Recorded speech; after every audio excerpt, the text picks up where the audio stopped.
Olá, pessoal. Vamos falar de tarô hoje, para explicar um pouco, não só a maneira como eu trabalho, mas falar um pouco dessa ferramenta. É uma ferramenta de autoconhecimento, tá? Então, o que que significa? Não é que ela vai levar você para a espiritualidade.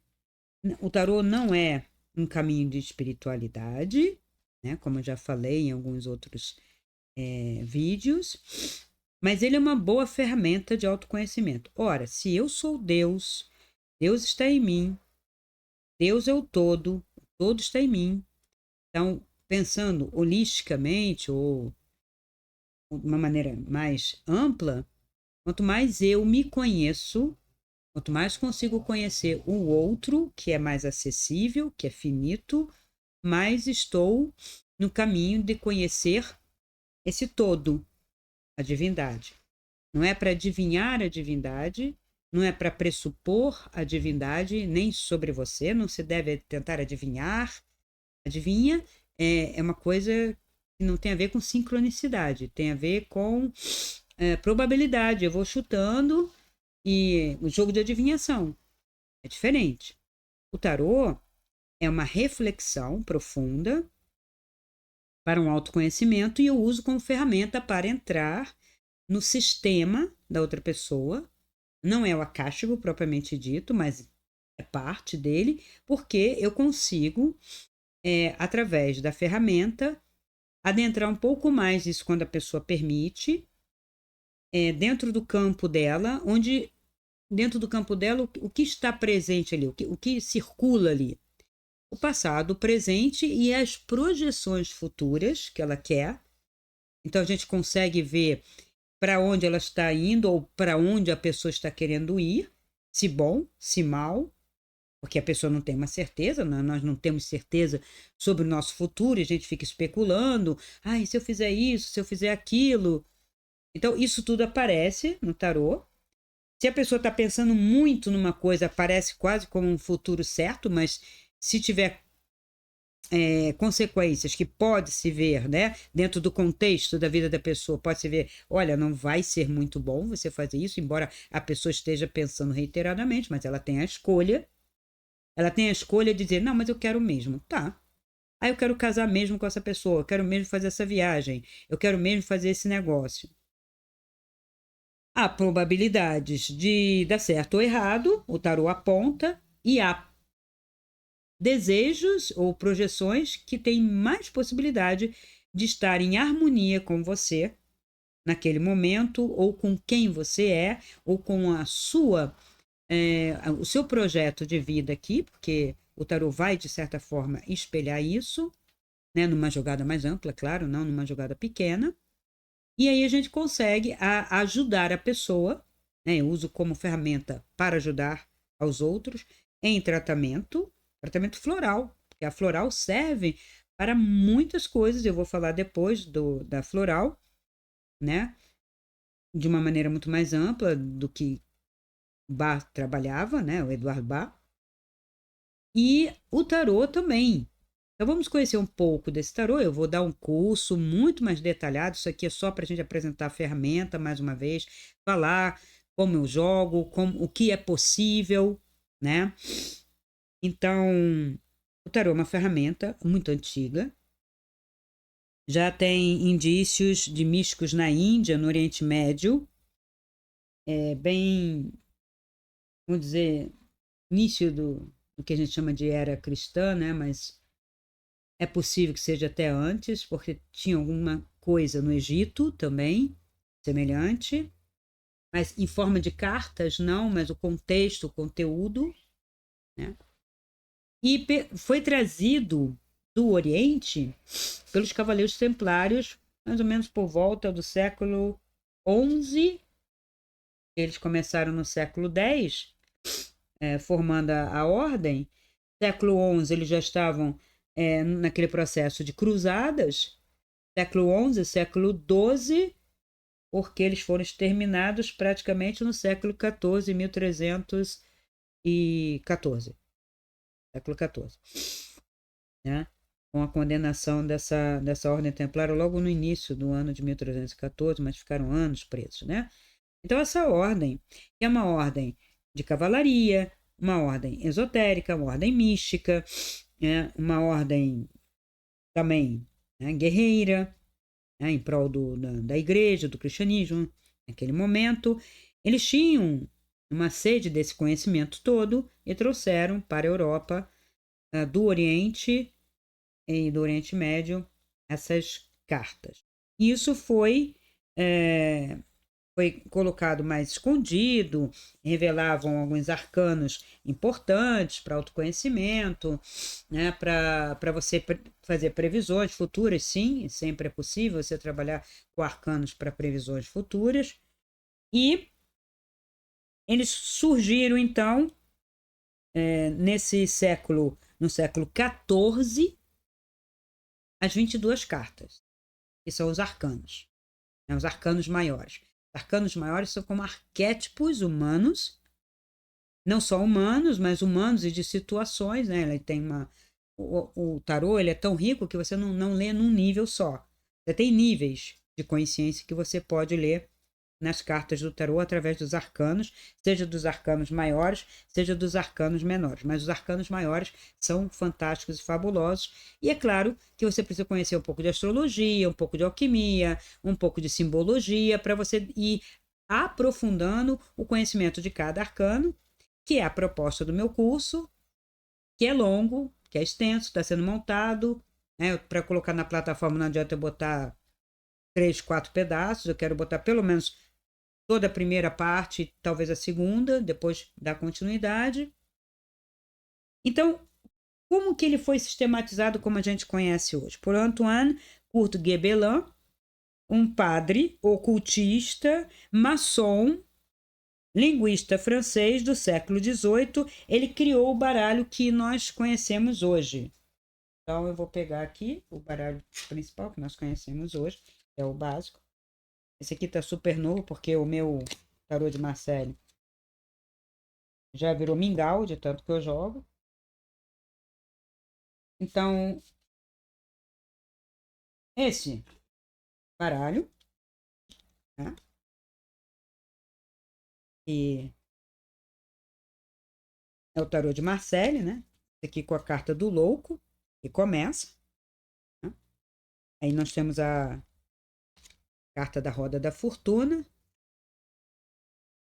E assim por diante, nós temos a carta 21, que é a última, né?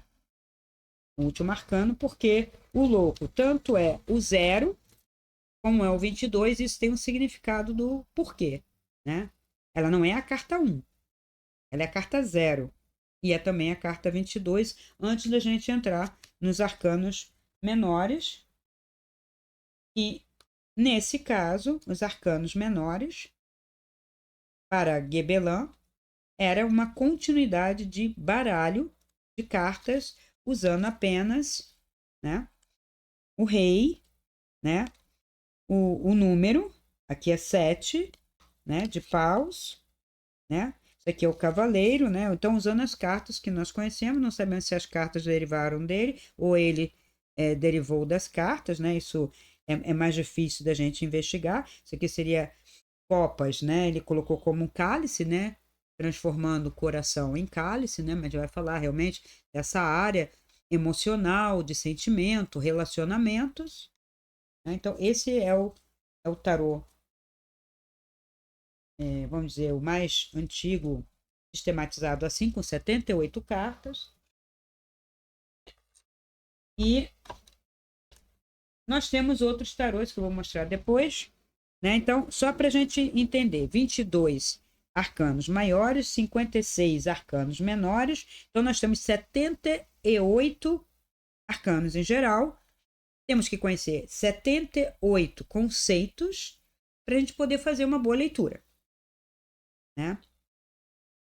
John Dee, que era mago e alquimista, também mexia com tarô, no século XVI, na Inglaterra, servia ao rei, né, da Inglaterra, até para ganhar batalhas. Ele não usava só o tarô e a astrologia, ele é astrólogo também. Ele usava também a alquimia junto com essas ferramentas, que é a maneira como eu trabalho. Tarô, astrologia e alquimia, né? Alquimia, no caso, floral, ele também usava, né? Com as ervas e outros elementos que a alquimia usa, né? Para, por exemplo, o rei ganhar uma batalha. Né? Está na história que a Inglaterra venceu a Armada Invencível da Espanha através desse processo que John Dee manipulou num mapa da Inglaterra, com os arcanos e a alquimia. Tá? Ele usava o tarô para falar com os anjos. Assim disse ele. Eu li esse livro, eu tenho esse livro. Né? É um livro bastante denso, é difícil de ler, mas à medida que a gente for avançando, e principalmente dentro da mentoria, a proposta é a gente ter a mentoria espiritual e um conhecimento de todas essas ferramentas. Então, pode ser que um dia a gente chegue a ler isso numa mentoria, porque eu vou ter que decifrar para vocês o mistério que está ali. Tá? Porque levei anos, quase uma década, para decifrar o que ali estava escrito. Tá? Não é porque é inglês antigo, não. É porque o texto faz referências e analogias a coisas que às vezes nos escapa por causa do desconhecimento de simbologia, de arcanos mais profundamente, etc. Um outro tarô muito conhecido foi montado depois, foi desenhado depois e sistematizado por Arthur Edward White. Eu tenho esse tarô aqui para mostrar para vocês, que é diferente. Esses são alguns dos meus tarôs, tá? Porque quando você vai estudar tarô, não pode estudar um baralho só. Tem que estudar astrologia, tem que estudar simbologia e tem que olhar os baralhos para ver e distinguir também alhos e bugalhos, né? Porque tem tarô e tem cartas, né? Tarô é em forma de cartas, mas não é toda carta que é tarô. Então, eu tenho esse tarô do White, né? Eu comprei esse aqui bem... Na verdade, eu ganhei. Esse eu ganhei, eu tinha um outro bem velhinho dele. Esse eu ganhei de uma cliente. E quando eu jogo para ela, ela gosta que eu jogue com esse tarô, né? Então, aqui estão os arcanos menores e maiores. Eu vou tentar mostrar aqui um arcano maior para vocês. É muito bonito, ó. Aqui é a temperança, carta 14. Tem um simbolismo bastante interessante também, né? Vou pegar aqui, tentar pegar a carta do louco. Primeira carta, eu gosto muito dessa carta, do White, que é a primeira carta do tarô, que é o mago. Que simboliza exatamente o eu. O eu que começa, então, o caminho. Veja, a carta do louco, que está anterior a essa aqui, é quando é o ego ainda decidindo que vou fazer um caminho. Então, dá para fazer uma leitura com ferramenta, uma leitura do meu caminho quando eu me propor a fazer esse caminho de autoconhecimento para a espiritualidade, para despertar meu espírito, para entrar em contato com a divindade, com tudo que eu sou. Em última análise, é o que eu sou. Eu não sou meu ego, eu sou essa alma, mais do que alma, sou espírito, estou para além da alma. Tá? Então, vou separar essas duas cartas, né? Que é a primeira, né? Que é o eu começando a caminhar, já desperto, começando no processo de consciência. Veja, ele tem o infinito na cabeça, é o símbolo do infinito. Ele está indo em direção ao que é infinito, ao todo. Essa carta é muito linda na sua significação. Tem os elementos, o que está na mão dele, os elementos que estão em cima da mesa. Então, tudo isso a gente vai analisar no curso, demoradamente. E essa seria o final da trajetória, de um nível da trajetória, que é a iniciação. Então, você conquistou o mundo, é a carta do mundo. Quer dizer, conquistou o mundo.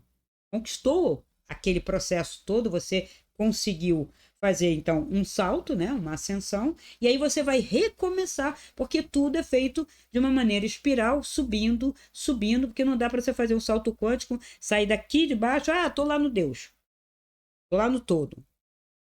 Bom, só se você se dissolver completamente, deixa de ser você.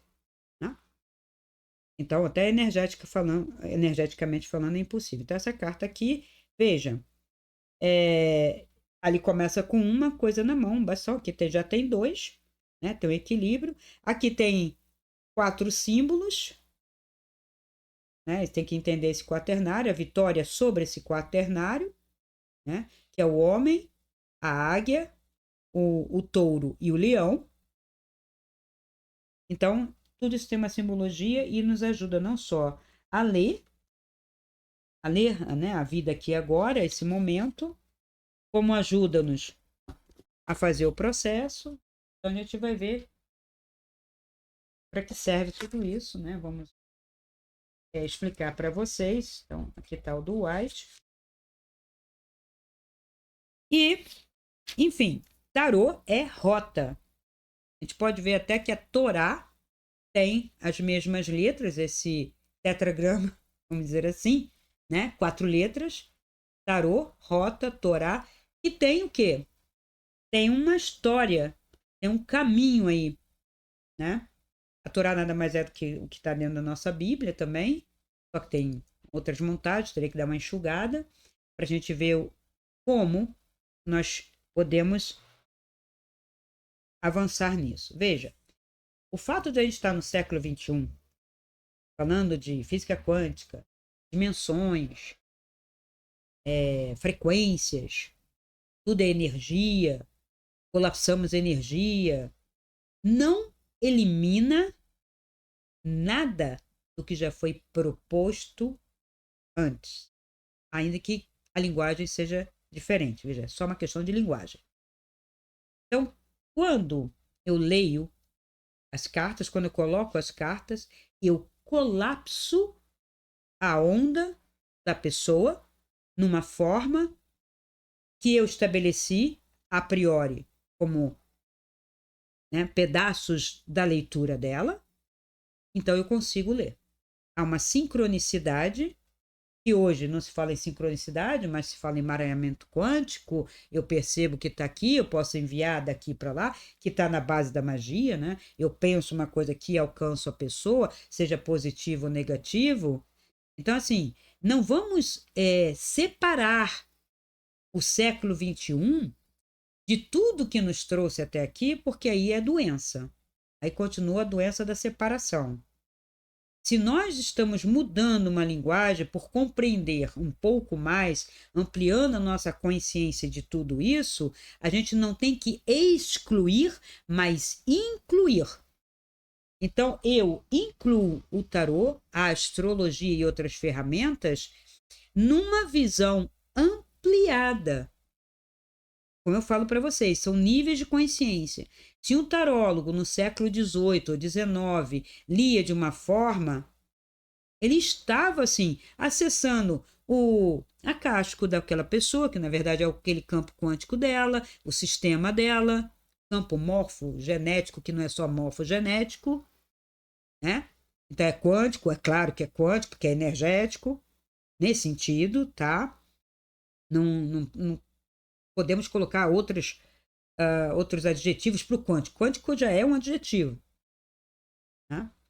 Então, a pessoa fazia aquela sincronicidade, fazia adivinhações, que não são adivinhações, mas ela fazia a leitura do passado, do presente e do futuro daquela pessoa, do futuro possível, do futuro provável, e se a pessoa queria mudar aquilo, já no século XVIII, você vê lá, o John Dee já fez, e outros fizeram, o White fazia, e outros, vou trazer depois vários outros famosos tarólogos do século XVI, XVII, XVIII. Porque veja, no século XVII a gente tem um movimento muito interessante, que é o movimento de Port Royal, que é Le Dieu caché, o Deus está escondido, porque houve todo um processo de reforma e de afastamento do divino através da igreja. Começou um materialismo, um cientificismo já naquela época.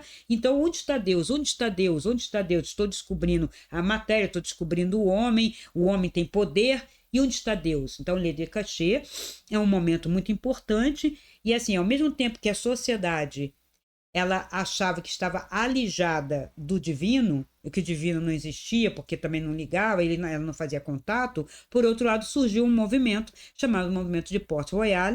Esse movimento de Port Royal, então, propunha o oposto dessa comoção, né, social, coletiva, que assim Deus, você consegue alcançar Deus, Deus é possível.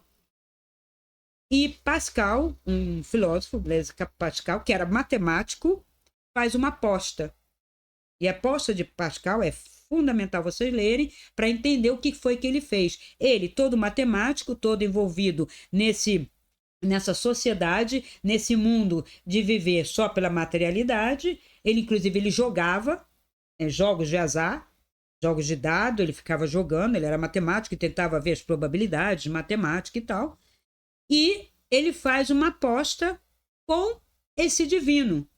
Se tu existe mesmo, se é verdade e tal, então leiam, que eu não vou ler aqui, a aposta de Pascal, é muito interessante. E então ele retoma, ele tem uma resposta positiva sobre a presença desse divino velada. Mas velada por quê?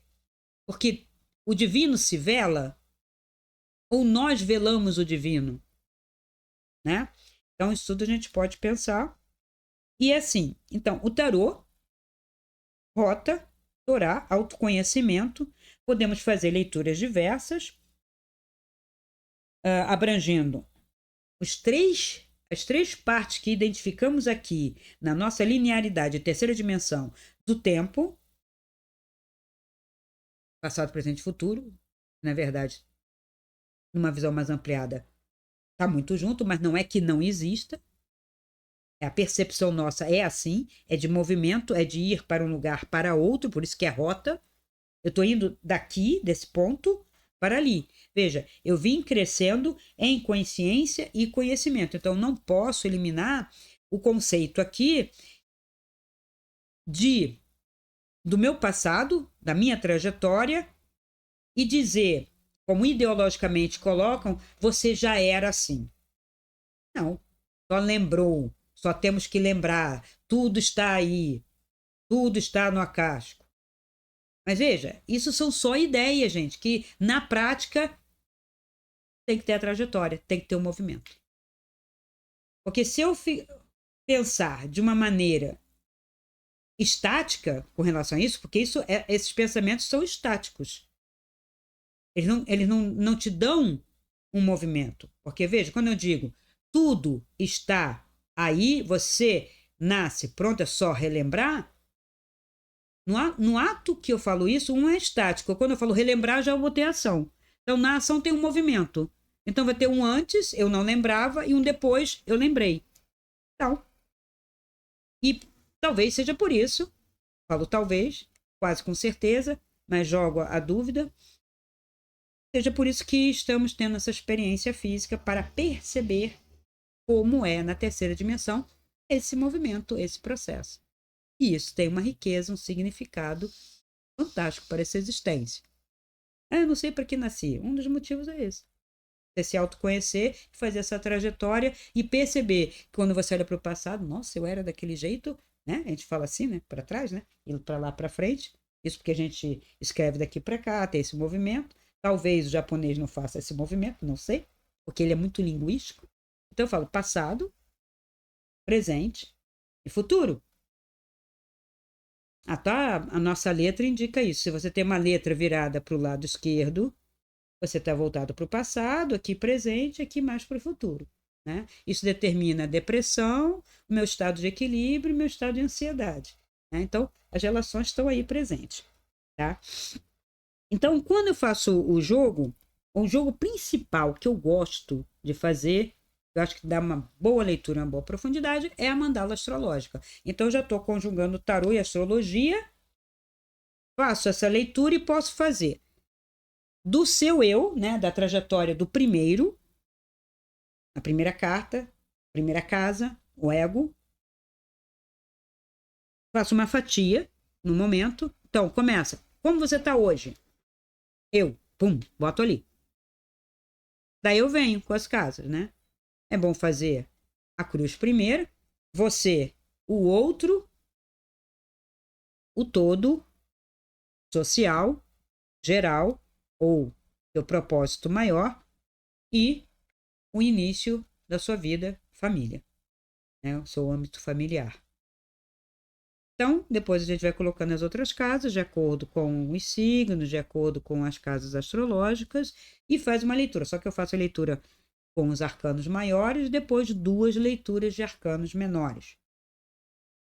Para ter a possibilidade da gente ler desde o princípio maior até o mais simples e prático.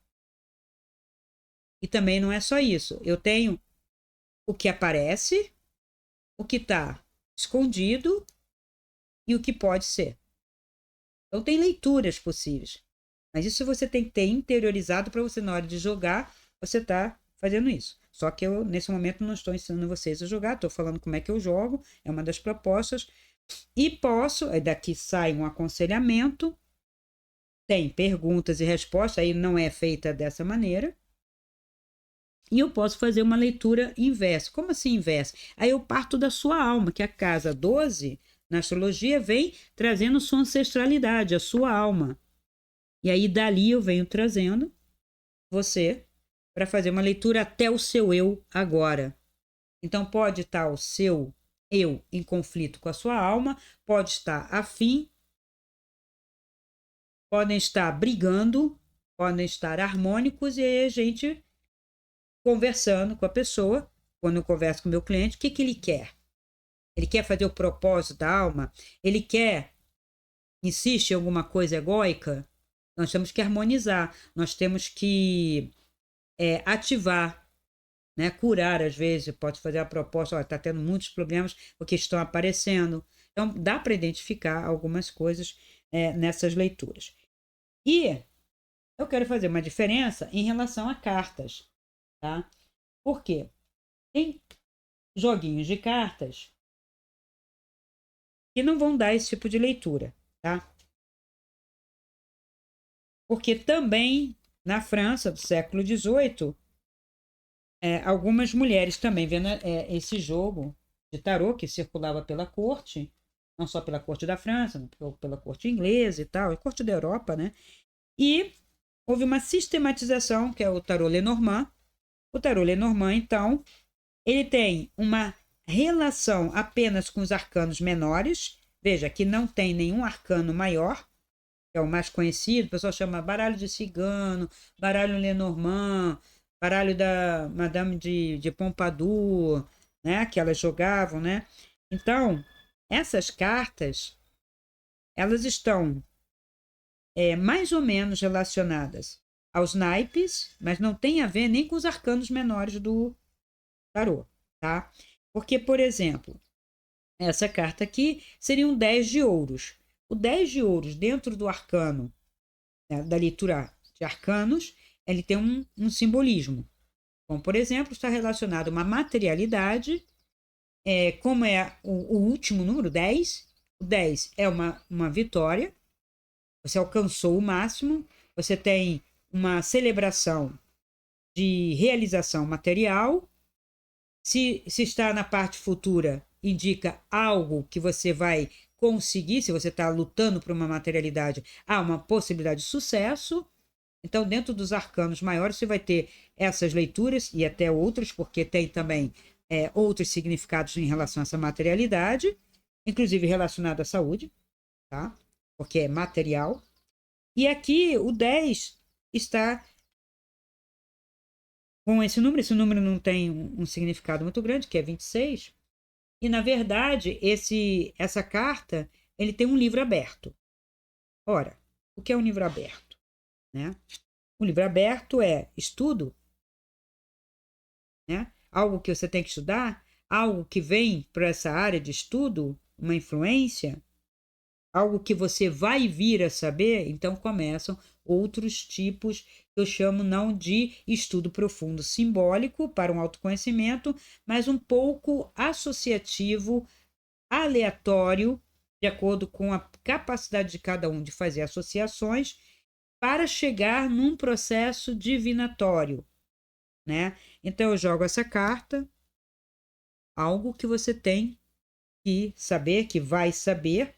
Aí eu jogo aleatoriamente outra carta e outra carta. Estou jogando aleatoriamente aqui para vocês verem como geralmente é esse tipo de leitura. Então eu tenho a carta que tem o livro e um 6 de copas. Seria alguma coisa amorosa. Tem uma estrela aqui. O 6 de copas no arcano não vai dar o mesmo significado tão brilhante como tem essa estrela. Tá? Então, vou até pegar aqui para tentar mostrar para vocês. Fazer uma leitura um pouco comparativa. Pegando um 6 de copas. 6. Então, vou mostrar para vocês que esse baralho aqui, ele é só um desenho diferente. Eu achei na época bonito, chamado Tarô Encantado. Mas ele respeita a simbologia do tarô, né? Dos arcanos. Então, eu tenho aqui.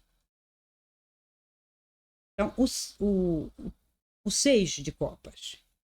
Aqui. Né? Então, o 6 de copas indica uma alegria. Tá? Então, a gente pode ler que esse livro vai trazer um conhecimento que vai levar essa pessoa a uma alegria. Aqui tem uma alegria que é partilhada, uma alegria quase familiar. Aqui não, aqui uma estrela. Então, você teria que conhecer o arcano para poder fazer a associação de algum bem-estar, alguma alegria que você vai viver, mas logo depois a gente tem uma carta de nuvens. Então, alguma coisa sombria. Então, se você vai descobrir uma coisa para uma alegria, mas vai trazer um peso de alguma coisa, eu posso, por associação, fazer a leitura de que você vai ter que romper com alguma coisa. Né? E o 2 de paus, então, que são essas nuvens, na verdade, não chega a ser tão sombrio aqui, no arcano, né, menor, mas que eu posso dizer, nossa, você vai passar por um processo mental, porque nuvem, né, ar, né, um processo mental, alguma dúvida, alguma coisa que vai incomodar, ou alguma coisa que você vai ter que soltar. Só que aqui o 2 de paus indica que você vai ter que decidir, então tem duas forças. As pessoas leem só as nuvens e esquecem às vezes o 2, que é a dualidade do mental para poder você decidir algo. Então, alguma coisa já aponta para você, mas você está preso em algo. E se você decidir corretamente, temos romance. O romance que está prometido aqui no 2 de copas, que aqui é só um coração. Conhecendo os arcanos menores, essas cartinhas, que são só os arcanos menores, elas ficam mais interessantes. Se você só lê aqui coração, nuvem, né, torre, então fica pobre. Então, teria que conhecer o arcano para dar um significado maior para essa carta. Então, tem um romance. E aí? 6 de espadas. Olha só, o que tem aqui nesse 6 de espadas? Nós vemos uma torre, né? Como fosse um castelo. Aqui tem pássaro, né? Um pássaro voando e um pássaro pousado. Seriam 2, né? Poderia-se dizer que um está voando, o outro deveria ir em busca de, mas tem uma torre. Né? Então seria alguma coisa fixa. Só que no 6 de espadas arcano, pelo contrário, é viagem, é passagem. Então você alcança emocionalmente o que quer para ir adiante e não mais retornar para esse conflito que você estava aqui, que era o conflito anterior do 2 de paus. Essa carta aqui indica uma pessoa, ela segurando, né, um cajado, sem saber para onde ir, e dois paus, né, estão aqui, representados até com a florzinha, né, que seria madeira mesmo. Quer dizer, ela se fechou numa dualidade, num conflito de para onde vou. Essa carta indica decisão. Tenho que tomar uma decisão, tenho duas propostas. E aquela dali tá uma nuvem, a gente pode indicar que não seja tão claro quanto isso aqui, seja um pouco tenebroso, né, esse processo, mas não posso dizer que é uma coisa externa, fora da pessoa, vai acontecer, porque aí fica incongruente a minha leitura. Então, veja, mesmo essa leitura dessas cartas, né, elas têm que ser acompanhadas de algum estudo, pelo menos dos arcanos menores, porque elas estão relacionadas a arcanos menores, tá? Não maiores. E aí, no final, você viaja, voa, vai para algum lugar. O que aquela torre simboliza, aí pode ser um lugar que você vai ou o lugar de onde você sai. Então, essa é uma leitura. Então, o Lenormand, ele, para ser lido como corretamente, algumas cartas vão corresponder, outras nem tanto, mas é mais uma coisa divinatória. Então, veja, eu li ali um passado, vi a sua situação presente e vi a possibilidade futura. Tá? Uma leitura mais simples. Agora, existem outros tipos de carta, por exemplo, essas daqui. Esse oráculo, que é um oráculo de runas, ele não foi feito para ficar em forma de carta, tá? As runas são pedras, tá? Eu até tenho, podia ter trazido para vocês. As runas são pedras. Ele é um jogo trazido de uma civilização mais nórdica, né? Os vikings, os celtas, né, que jogavam pedra, a coisa da pedra está muito presente, tanto é que tem Odin, aqui tem os deuses quase todos e situações todas da mitologia nórdica, tá? Então tem Isa, Hagalaz, né, Cano, Raidor, mas ele para jogar assim, ele é ruim. Por quê? Porque as pedras rolam e para eles, os destinos, eles rolavam e eles jogavam em cima da pedra. Eu já fiz muitos jogos com runas, eu jogava no chão.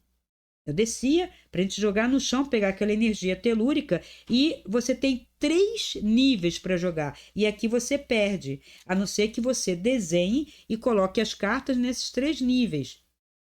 Mas o que era interessante é que você não colocava, por exemplo, cartas para o primeiro nível mais presente, para o segundo nível, né? Que é uma probabilidade e as forças externas, né? No nível mais distante. Porque a carta ela é fixa. Então, quando eu pego, né, essas pedrinhas, se eu rolar, digamos que tenha 3 círculos aqui, eu jogo, elas que estão mais pesadas, as runas não são tão pesadas, mas uma rolaria para lá, outra para cá, né, quando eu jogo, e aí eu sei que elementos são forças externas, que elementos são emocionalmente atuantes e o presente, o que é mais próximo do consulente. Então, isso aqui como carta eu não gosto muito, né? Algumas pessoas gostam, comprei para conhecer, mas não gosto muito. E quando as pessoas começam a inventar um monte de baralhos, são baralhos e cartas para ajudar a pessoa a refletir em alguma coisa. Esse aqui é um baralho floral do sistema da Amazônia, as flores da Amazônia, tá? É um baralho até um pouquinho mais bem composto, que ela faz algumas associações, quem montou esse baralho. Né? Ela coloca um elemento aqui alquímico, ela coloca aqui um orixá, porque trabalha com essas forças, né, da natureza, orixás. Aqui o chakra correspondente, que poderia atuar como folha, né? E a maneira como essa floral se apresenta, o que está sendo utilizado. Porque aqui, ó, está sendo utilizado a flor mesmo, aqui está sendo utilizado mais a folha e assim por diante. Mas isso aqui não dá para você fazer adivinhação daquela maneira, nem jogar daquela maneira, né? Então, na verdade, se eu não consigo, né, e quero uma coisa mais intuitiva, né, para uma... Ó, já caiu uma floral para uma pessoa, vou dar um exemplo, o que a Aline precisa, né? Estou chutando o nome. O que a Aline precisa? Aí eu começo a pensar na Aline, algumas cartas caem, eu tenho que escolher entre essas cartas que caíram, né? É pegar uma floral com 3. Posso até fazer uma floral até 9. Aí eu tiro. E aí eu digo, tá, tem 3 flores. Oxum, amarela, né, que é o nome da planta. Urucum e o cocar da Jurema. Tem relação com ela. Alguma coisa nesse sentido, até mesmo as forças. Força da Jurema, força da Oxum, que é dos rios. É uma mulher, a Aline, né? O nome, né? Aline.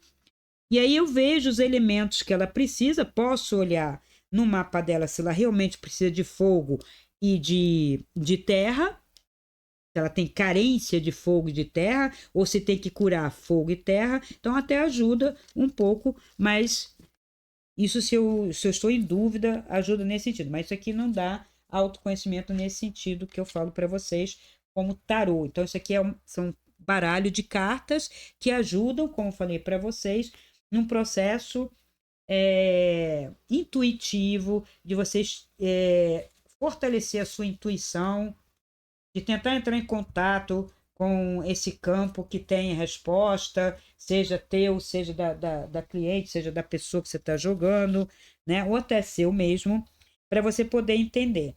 Então, essa baralho de florais, baralho de jogar, o tarô Lenormand, eles não fazem associação a esse princípio do tarô como autoconhecimento, como rota, né? Como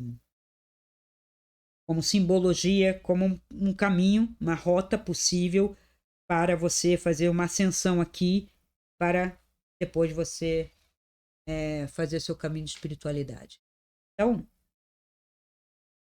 a questão da sincronicidade, todos estão presentes, né? Os objetivos, cada um está traçando seus objetivos, e é o que eu falei para vocês. No meu site tem a leitura astrológica, tem a leitura alquímica, tem a leitura do baralho egípcio. Por que eu trabalho com baralho egípcio? Eu trabalho com baralho egípcio para puro autoconhecimento, porque ele é muito mais profundo em simbologia, tá?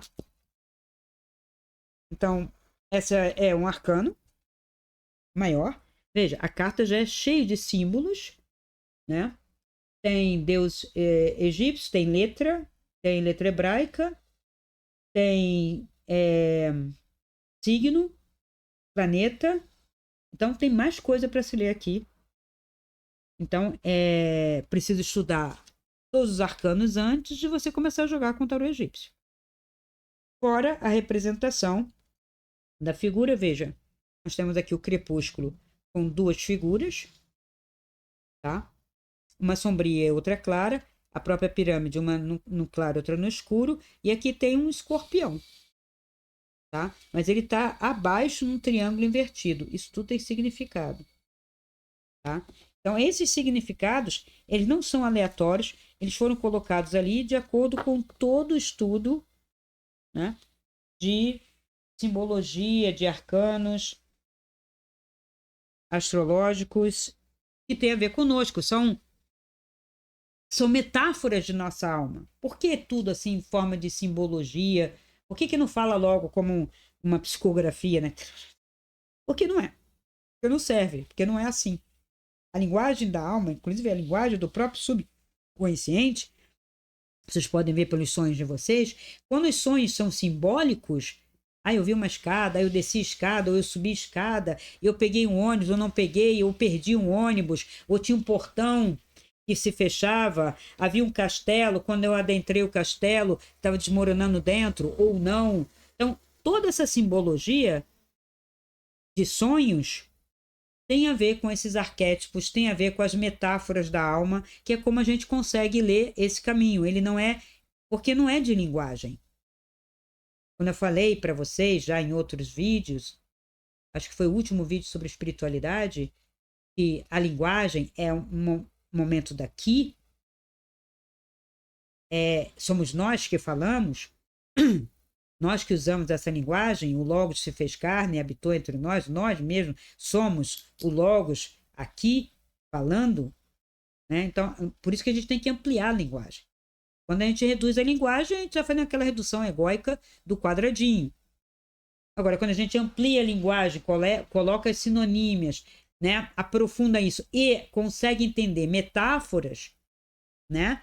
Imagens, símbolos, a gente começa a se aproximar de uma linguagem da alma e não apenas uma linguagem daqui. Então, mas quando você sonha as coisas daqui, aí é outra coisa. Você pode sonhar em níveis. Você pode sonhar com o seu cotidiano, com o seu trabalho, com o seu namorado. Pode até estar namorando e estar sonhando com outro. O que isso simboliza, né? Às vezes você não largou um, às vezes ainda não está com outro. Jung dizia, ele analisando sonhos, que quando você começa a sonhar com o seu projeto, sonhar com o seu trabalho, sonhar com a pessoa que você está ligada, é que você está realmente ligada a isto, né? A situação, ao trabalho, ao teu projeto, aquilo diz respeito também à sua alma. E quando havia uma dissociação, ele estava, por exemplo, numa cidade com um projeto específico, lá numa clínica, e ele falou, eu li o livro vermelho dele, que é muito bom, são os escritos dele, ainda não estou sonhando com este lugar, com este projeto e com esta cidade. Por quê? Ele ficava se questionando, será que eu tenho realmente que estar aqui? Será que eu estou realmente fazendo o trabalho que eu tenho que fazer, que é do meu projeto, da minha alma? Que eu tinha um projeto, né? Tanto é que ele estudou tarô, estudou I Ching, ele fez todo um estudo sobre essa questão divinatória da sincronicidade. Veja, ele não falou em campo quântico porque não tinha essa linguagem na época. Só por isso. Mas eu não posso excluir a palavra sincronicidade ou dizer que sincronicidade é uma coisa do passado e agora eu acesso o campo quântico porque eu estou falando besteira. Aí eu estou me dissociando. A sincronicidade é quando o entrelaçamento quântico se faz presente. O déjà vu também. O passado e o futuro se juntando. Eu vou contar, não hoje, mas num outro vídeo, um evento que aconteceu comigo com essa questão temporal, que foi muito real e que deu para perceber não só a sincronicidade, mas como esse emaranhamento, né, que chama quântico de passado, presente e futuro no mesmo instante. Foi uma experiência real, eu conto depois no vídeo sobre espiritualidade, tá? Então, quem quiser, vai lá no meu, né, entre em contato comigo, para a gente ver a melhor forma de jogar, ou pode ir direto no site. Eu não coloquei todas, acho que eu vou colocar as outras formas de jogar, que tem a cruz celta, tem a mandala alquímica, astrológica e tem a alquímica, tem o autoconhecimento pelo o tarô egípcio, mas eu posso fazer outros tipos de tiragem específico para que as pessoas possam fazer até uma certa vamos dizer, adivinhação, né? Porque não gosto muito desse termo, mas é um processo de saber para que lado eu vou, Cristina. Posso realmente fazer isso? O que está para mim? Mas aí a pessoa tem que se abrir, não pode vir com a proposta fechada. O que está para mim? Estou com um projeto de mudar. Vai ser bom eu mudar, por exemplo, para Portugal? Vai ser bom eu ir para o Canadá? Então eu vou ter que abrir um tipo de jogada específica, de configuração, e a gente trabalhar com essa sincronicidade, avaliando influências externas, desejo interno e ela. Porque às vezes tem uma dualidade entre ego e alma. Eu quero, mas eu quem? Eu alma, eu não estou me sentindo bem aqui, ou eu ego, que quero fugir? Isso vai aparecer no jogo. E o que tem externo, favorável ou desfavorável. Tá? Então, além da cruz celta, eu tenho outras possibilidades de jogo para a gente poder, então, ajudar as pessoas a se orientar em todo esse processo de vida, tá? O curso sai, não sei se sai no início de maio, porque aconteceram alguns problemas também aqui, né, de ordem particular, então vou ter que adiar um pouquinho, mas a mentoria já está saindo, né? E na mentoria a gente vai ter um estudo de astrologia, não para a pessoa ser astróloga, tá? Mas para ela se autoconhecer, um pouquinho de tarô para se autoconhecer, arcano, simbologia, ela precisa conhecer além da parte prática dela se praticar. Essa é a proposta da mentoria. E vocês podem ir no site, o site está na descrição, para vocês acessarem a página e verem as formas de eu jogar tarô. Tá bom? E marcando lá direitinho para quem quiser fazer esse este conhecimento de si, conhecer ou resolver alguma coisa, ou até tentar curar. Ok? Agradeço a atenção de todos. Muito obrigada. Se esse vídeo ressoa com você, dê o seu like, comente, faça sua pergunta e compartilhe. Assim poderemos alcançar um número maior de pessoas e ajudar o canal a crescer. Essa luz é para todos nós. Ajude-nos a iluminar essa rede.